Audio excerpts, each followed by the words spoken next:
The most dangerous person in any room isn't the loudest one. It's the one who never argues. You've been losing conversations your entire life, not because you were wrong, but because you were fighting. And fighting, it turns out, is the one move that guarantees defeat.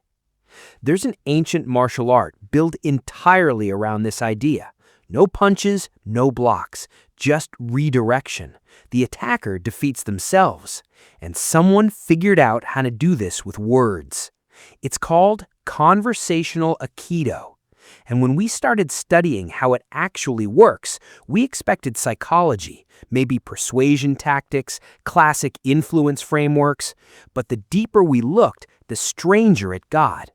Because the people who are genuinely impossible to argue with, they're not using tricks, they're exploiting a flaw baked so deep into human cognition, most of us will never even notice it's there.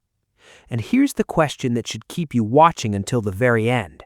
What if the moment you try to change someone's mind, you've already lost? Here's what we know about disagreement. When someone pushes an idea onto you, your brain doesn't evaluate it, it defends against it.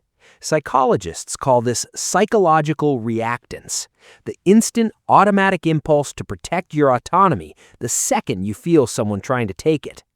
This is why arguing doesn't work. Every point you make activates the exact defense system you're trying to bypass.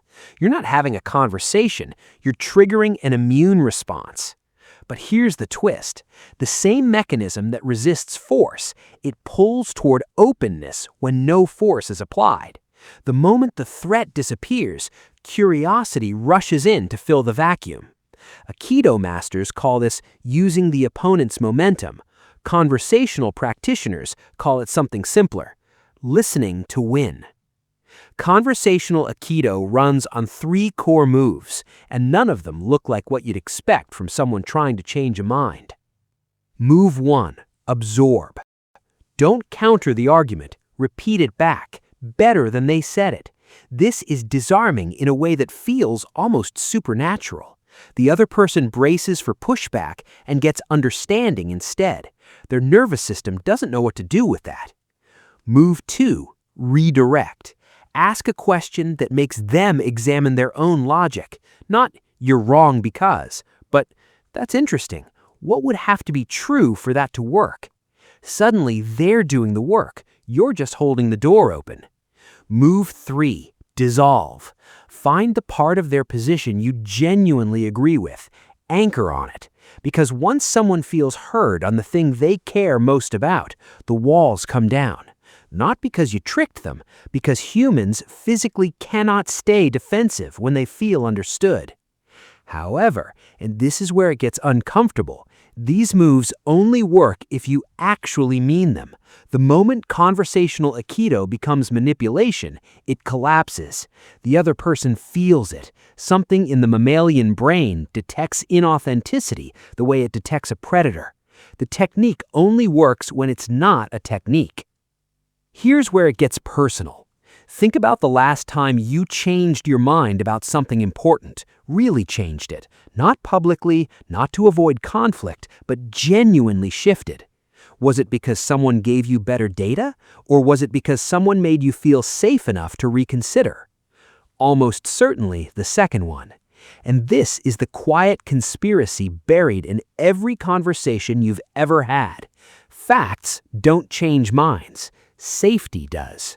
People don't update their beliefs when they encounter truth. They update their beliefs when the cost of being wrong drops low enough to afford. Conversational Aikido is, at its core, a cost reduction strategy. It makes being wrong feel okay. It removes the social punishment for changing your mind. And the moment that punishment disappears, people change instantly. Rapidly, sometimes in a single sentence. But here's what no one tells you. The person most changed by conversational Aikido is almost never the other person. It's you. Because when you stop fighting, something shifts. You start to actually hear what people are saying underneath what they're saying.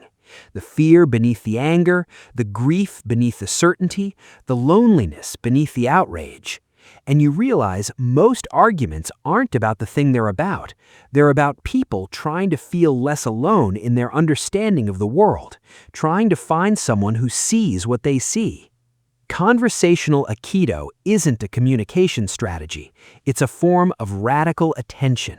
It says, I am willing to let your reality land before I respond with mine. That is an extraordinarily rare thing to offer another human being. And when you offer it, genuinely, without an agenda, the conversation transforms into something else entirely. It becomes connection. And connection, as it turns out, was what both people were looking for all along. The master of conversational Aikido never tries to win, which is the only reason they always do. And if you understood that sentence the first time you read it, you might already be further along than you think. Or maybe you just think you understood it, which is exactly what someone who didn't would say.